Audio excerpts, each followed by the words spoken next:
Hello everyone, welcome to another video of Vietnam tour vlog part 5। এখন আপনারা জানেন আমরা আছি ফ্যান্সিপানে কেবল কার দিয়ে পৌঁছে আমরা ফ্যান্সিপানের বেস ঘোরার পর এবার পালা আমাদের পিকে যাওয়ার রাস্তায় দেখা হলো প্রথমবার আমার চাপা মোনোরেলের। এই মোনোরেলটি কিছুটা আমাদের দার্জিলিংয়ের টয় ট্রেনের মতো হলেও একটু ডিফারেন্ট। মোনোরেল আসলে রেফার করে যেটা সিঙ্গল ট্র্যাকের ট্রেন অথবা যেটা এলিভেট করে নিয়ে যায় পিপল ভেহিকেল, সেটাকে বেসিক্যালি এটা সিঙ্গল ট্র্যাক বলি এটাকে মোনোরেল বলা হয় এবং এটি এক কামরারও ছিল। আমরা এই মোনোরেলে চড়ে যাব, কিন্তু এখন আমাদের স্টেশনে ওয়েট করতে হয়েছিল।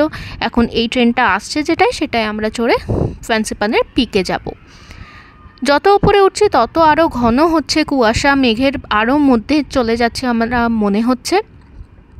এখন আমরা জায়গা পেয়েছিলাম একদমই সামনে, তাই জন্য আমি সামনে থেকে ভিডিওটি করতে পেরেছিলাম। দেখছেন সামনে ট্র্যাকের কিছুটার পর দেখাই যাচ্ছে না, এত ঘন মেঘ হয়ে গেছিল। আমাদের এই মোনোরেলে করে ফ্যান্সিপানের পিকে যেতে সময় লেগেছিল 5 থেকে 7 মিনিট মতন। ওইখানে আরেকটি স্টেশন ছিল, স্টেশনে নেমে সামনেই আমরা দেখতে পেয়েছিলাম একটু হেঁটে ফ্যান্সিপানের পিক। চলুন দেখে নিই আমরা পিকে উঠে কেমন অভিজ্ঞতা হয়েছিল।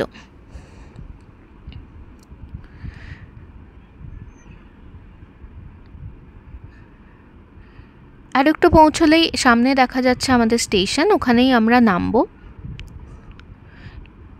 কিন্তু এত ঘন কুয়াশার কারণে আমাদের মোনোরেলটি যথেষ্ট আস্তেই চলছিল, ওখানে খুব একটা স্পিড নেওয়া যাচ্ছিলও না।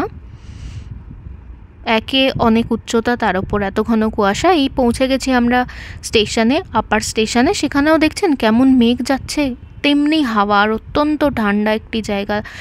ওই ফ্যান্সিপানের পিক আমাদের লেগেছিল, খুবই শীত। এই যে দেখুন 3143 মিটার উচ্চতায় এই ফ্যান্সিপান ইন্দো চায়নার সব থেকে উঁচু পিক। কি সুন্দর ওদের পতাকা উঠছে না।